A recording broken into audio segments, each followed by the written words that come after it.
On Mother's Day, my daughter made me read a card that called me a heavy burden no one wanted.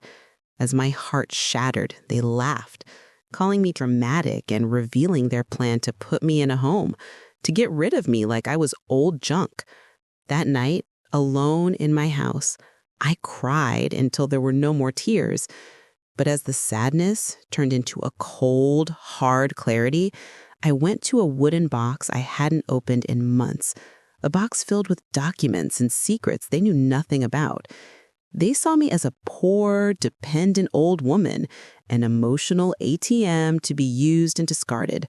They had no idea that their entire comfortable life was built on a truth I had kept hidden for decades, and they were about to learn that the burden they wanted to cast aside was the very foundation holding them up.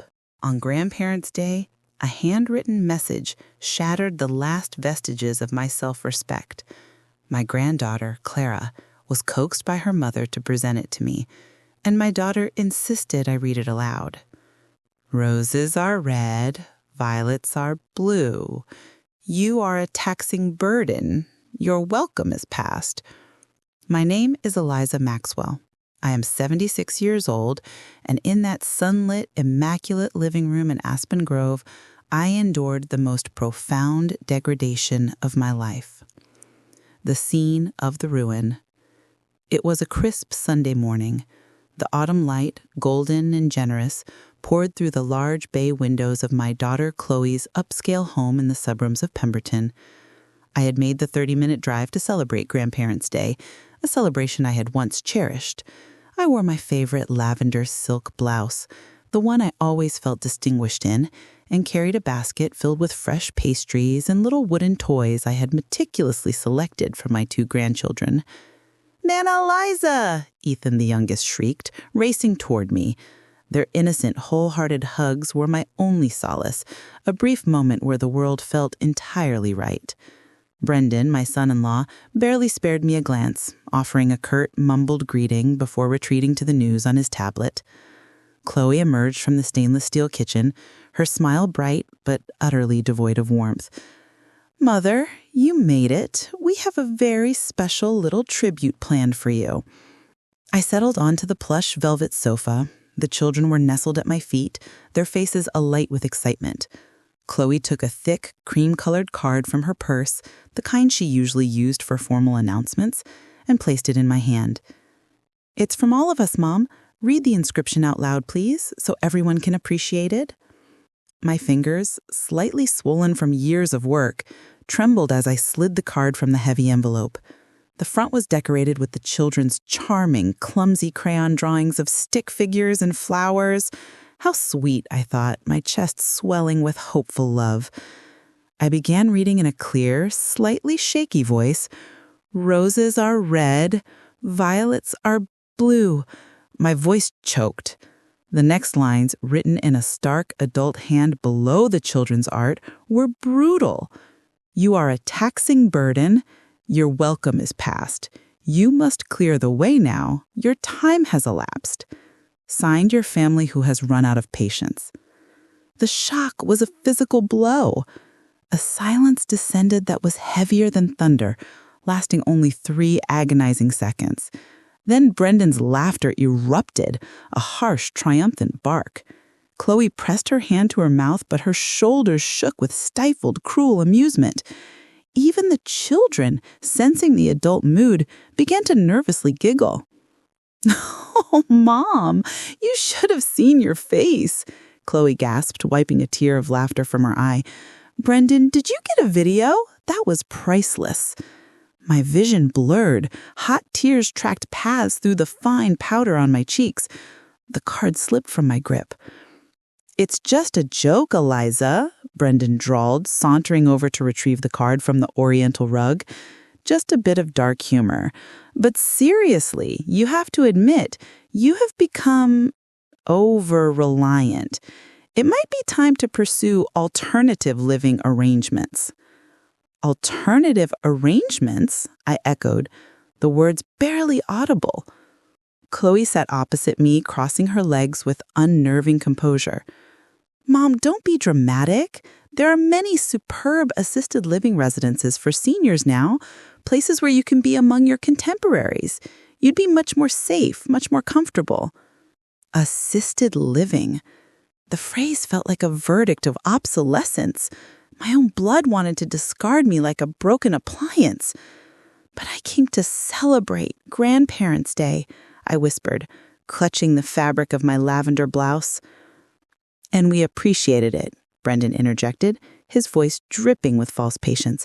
But we have to be practical. You require too much attention, and we have our careers, our children. Clara, the oldest, moved toward me, her brow furrowed. Nana, why are you crying? Chloe intercepted her instantly. Come, honey, Nana's just being a little sentimental. It's nothing. I rose slowly, my joints stiff, and my world dissolved into a haze of pain and disbelief. I think I'll go now. Fine, Mom, Chloe replied, already turning toward the kitchen. We'll be in touch. I left the house with the pretense of composure, but inside I was a battlefield of sorrow and disbelief.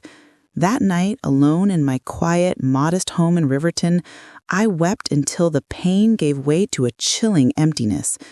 But in that void, a spark ignited.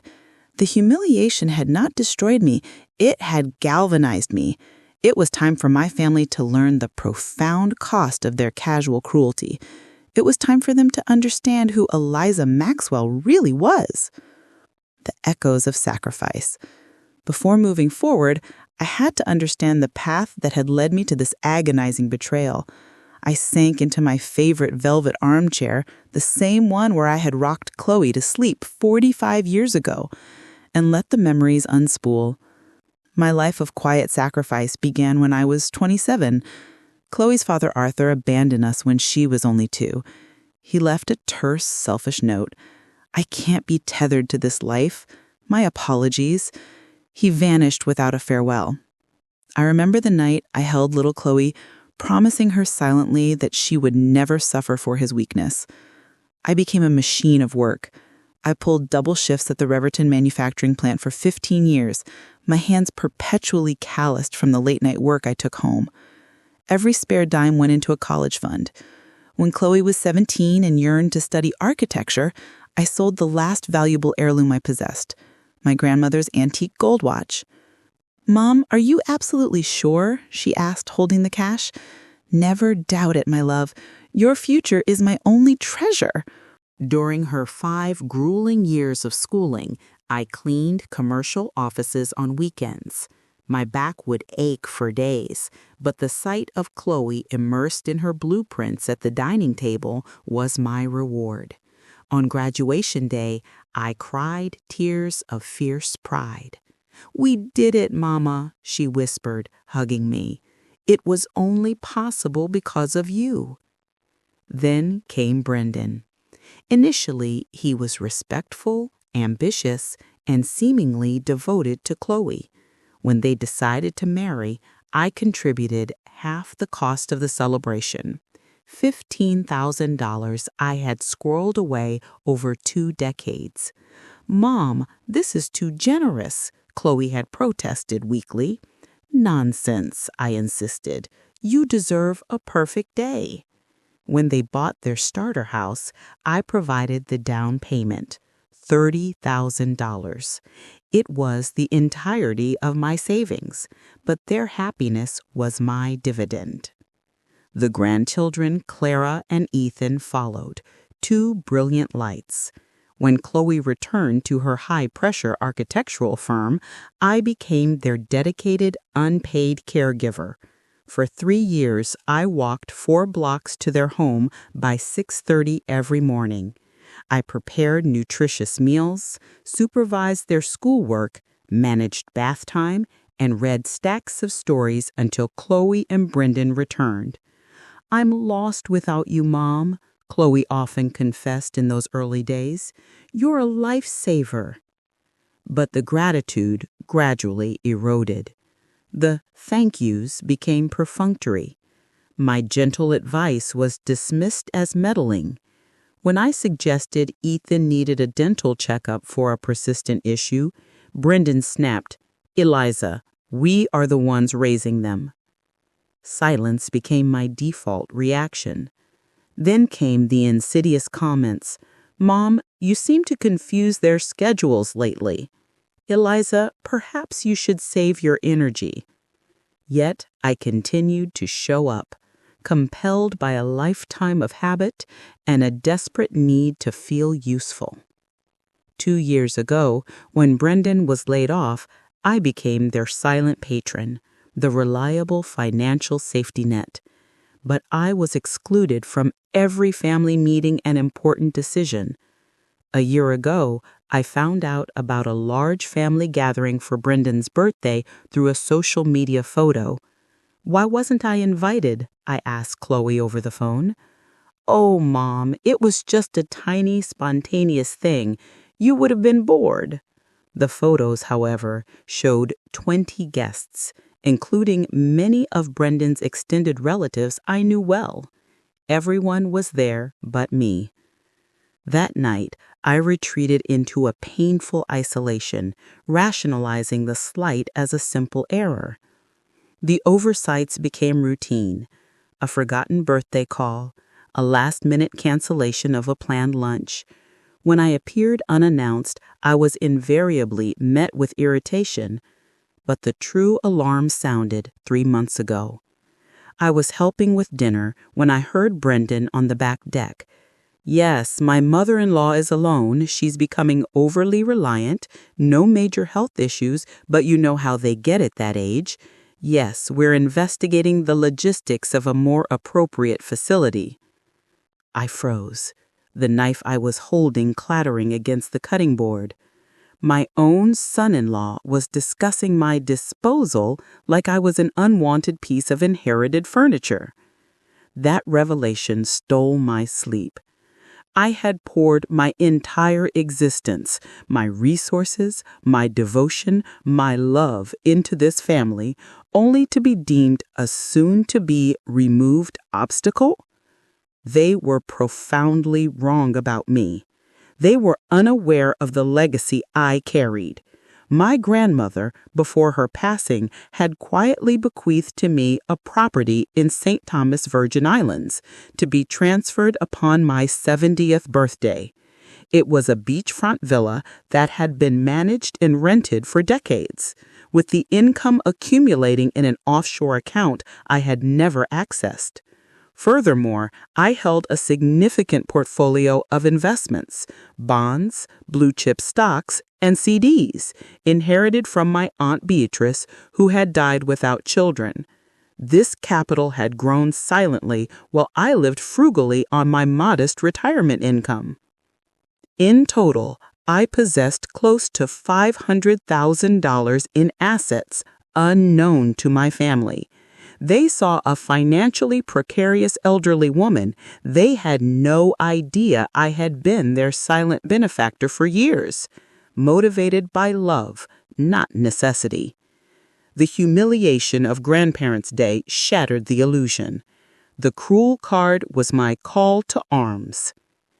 The calculus of indifference. I spent the entire night of Grandparents' Day in a cold, quiet fury, the offensive card laying limp on my lap. You are a taxing burden. As the darkness outside gave way to dawn, the sadness was replaced by an electrifying clarity. I was not a burden. I was their foundation. I retrieved a locked cedar box from the bottom of my wardrobe. Inside were my financial statements and deeds. A rapid, painful calculation began. In the last 5 years, I had covertly provided Chloe and Brendan with an estimated $75,000, money they took as their due while their respect for me evaporated. The down payment assistance, $30,000. The wedding contribution, $15,000. Monthly cash support during the job loss, $15,000. The children's high-end electronics, $3,000. The emergency plumbing repair, $5,000. The landscaping project, $7,000, plus countless incidentals. Meanwhile, I still drove my 15-year-old sedan and mended my own clothes. But the financial cost was secondary to the emotional lacerations. I remembered Clara's birthday 6 months prior. I had arrived early to help set up, as was my tradition, but Brendan blocked the doorway. "Eliza, the party starts at 4. Why are you so early?" "I thought I could lend a hand," I offered, smiling. "We're perfectly fine. Chloe has everything under control." Over his shoulder, I saw his mother, Sylvia, meticulously placing appetizers on a tray. She had been invited to help. I was relegated to the status of an inconvenient latecomer. "I can wait outside," I murmured, my face hot with shame. "Don't be dramatic, Mom," Chloe chided, sweeping past me. "You can stay, but keep out of the catering area. You know you mix up the labels." Mix up the labels? I, who had catered to every major family event for 30 years? I sat in a secluded corner of the patio, a ghost at my own granddaughter's celebration. I watched Sylvia bask in the praise for the gorgeous cake she had baked. I, who had quietly funded the majority of the event, was entirely ignored. Later, Clara found me. "Nana, why were you so quiet today?" "I was tired, dear." "Grandma Sylvia says you're getting too frail for big events." The words from my own granddaughter, parroting the malice of a rival, were a fresh stab. Yet I continued to write checks, hoping my generosity would buy me a modicum of affection. I also recalled last Christmas, I had spent nearly $4,000 on gifts, a powerful new telescope for Clara, a latest generation gaming console for Ethan, expensive perfume for Chloe, and a high-end drill press for Brendan. I arrived with my arms full of elegantly wrapped packages. Chloe quickly corralled the children. "Kids, put Nana's gifts under the tree with the rest. We'll open them tomorrow." My gifts were buried, lost in the avalanche of expensive items they had bought for themselves. No one attributed the gifts to me. The final, crushing gift was a locket. A delicate, antique gold locket with a sapphire inlay that had belonged to my own great-grandmother. "Mom, it's beautiful," Chloe said, handling the box with detached indifference. "But I don't wear much gold. Maybe you should save it for Clara when she's older." She returned the velvet box, the clasp unopened. I had anticipated that moment for months, imagining the generational connection. That night, I cried, hugging the cold, empty box. It was not the rejection of the item that hurt. It was the utter, casual indifference to the intent of my heart. The nadir of my desperation came 2 months ago when I was struck down by a virulent flu. I was confined to bed with a persistent fever. I called Chloe, pleading weakly for her to bring me a simple broth or just to check on me. "Oh, Mom, we're swamped. Brendan has a major project and I have back-to-back deadlines. Can't you call a neighbor?" "Sweetheart, I can barely walk." "Mother, you must learn to be self-sufficient. We can't drop everything for a common cold." A cold. I had a high fever. She hung up and did not call back all week. It was Mrs. Hernandez, my 85-year-old neighbor, who brought me homemade chicken soup and ensured I took my medication. A near stranger showed me more compassion than my own daughter. Now, staring at my bank statements, the truth was an agonizing clarity. I wasn't the cherished matriarch. I was the emergency fund. I was the free, disposable labor. When they needed money or childcare, I was Eliza. When I needed care, respect, or a simple phone call, Eliza ceased to exist. That night, I made a life-altering vow. I logged into my accounts. First, I stopped the monthly automatic transfer of $600 to Chloe's account. Second, I liquidated the family emergency joint savings account. Third, I booked a flight. It was time to claim the villa in St. Thomas. Fourth, and most crucially, I changed my will. But first, I had to ensure my departure was undeniably clear. The execution and the letters. It was Tuesday morning.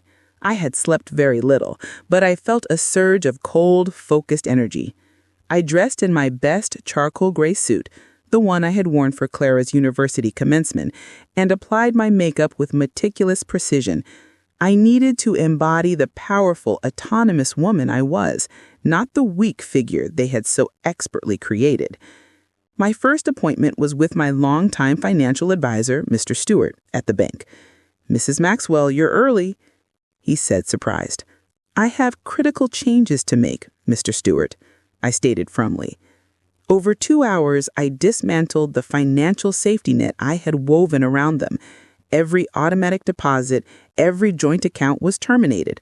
The investment capital was moved to a highly liquid account. "Are you certain of this, ma'am?" Mr. Stewart asked, concerned. "These are significant, comprehensive moves." "Absolutely certain. This is my capital, and it will serve my priorities now." Next, I visited my lawyer, Mr. Peterson. "I need to completely revise my final testament," I announced. Mr. Peterson, a man who had known me since Clara was a child, removed his spectacles. "Eliza, is this wise? Such a drastic change is usually made in haste." "My wisdom is at its peak, Franklin. I have never been clearer." I instructed him precisely. The bulk of my estate, previously earmarked for Chloe and Brandon, would now go to the St. Jude's Senior Outreach Fund, a charity dedicated to aiding abandoned and isolated seniors.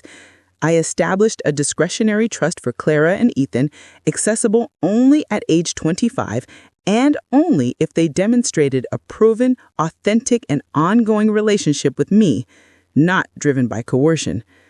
"Eliza, are you sure you don't need a cooling-off period?" "I have had 76 years. The last 5 provided the final necessary education." I signed the new documents with a steady hand, my signature firm and unyielding. My last stop was the travel agency. The St. Thomas Villa was a 3-bedroom oceanfront property, meticulously managed by a local firm, its rental income having accumulated untouched for 6 years. "I need a flight to St. Thomas this Friday," I told the agent. A lovely vacation, ma'am? No, it is a voyage of sovereignty. I booked a first-class ticket. My new life would begin with the dignity it was owed. Returning home, I composed the final acts, the letters. I used my finest stationery, the paper reserved for momentous occasions. The first letter was for Chloe. "My dearest Chloe, by the time you read this, I will be en route to St. Thomas to live permanently in the property I inherited, a family asset you were never aware of. I have terminated all financial contributions I have been providing you over the last several years. The $600 monthly stipend has been permanently stopped. The emergency joint account you alone utilized has been closed. Do not view this as a retribution, but as a long overdue lesson in self-reliance. For decades, I gave you my resources, my availability, and my unconditional love. You gradually chose to see me as a burden rather than a blessing. That card on Grandparents' Day was merely the final, unforgivable gesture. The erosion of respect began long ago, the moment you transitioned from viewing me as your mother to seeing me as your personal domestic and bank. I've revised my will. My estate will now benefit those who truly value generosity and the warmth of family. Your children are beneficiaries of a strict trust, only accessible at age 25, contingent upon them establishing an authentic relationship with me. Do not seek my money. Do not demand my return. Do not use the children for emotional manipulation. If you genuinely want your mother back, you will have to demonstrate that you value me, not what I can provide. Your mother, who has finally secured her own freedom, Eliza. The second letter was for Brandon. Brendan, I never merely considered you my son-in-law. I embraced you as the son I never had. You repay that embrace by plotting my removal, treating me like cumbersome old furniture. I overheard your conversation 3 months ago about finding me a proper facility. What you failed to recognize is that a proper facility was always within my grasp. I own a villa in St. Thomas. I hold investments that yield more than your annual salary, and I possess the complete financial liberty to live exactly as I choose. For years, I silently subsidized your comfortable lifestyle. I paid for repairs, covered deficits, and managed your emergencies. I did this out of affection, not duty. You interpreted my selfless generosity as financial frailty, my accessibility as dependency, and my love as an inconvenience. Now you must stand entirely on your own earnings. I placed the sealed letters conspicuously on the marble coffee table. I sat down and smiled. It took 76 years, but I had finally absorbed the most essential lesson of life. You educate people on how to treat you by what you consent to endure. For decades, I accepted scraps of affection because I feared solitude. But I realized that solitude is infinitely preferable to the company of those who hold you in contempt. Now I am not alone at all. I am free. I am going to St. Thomas, and for the first time in an epoch, I was profoundly excited about the life ahead.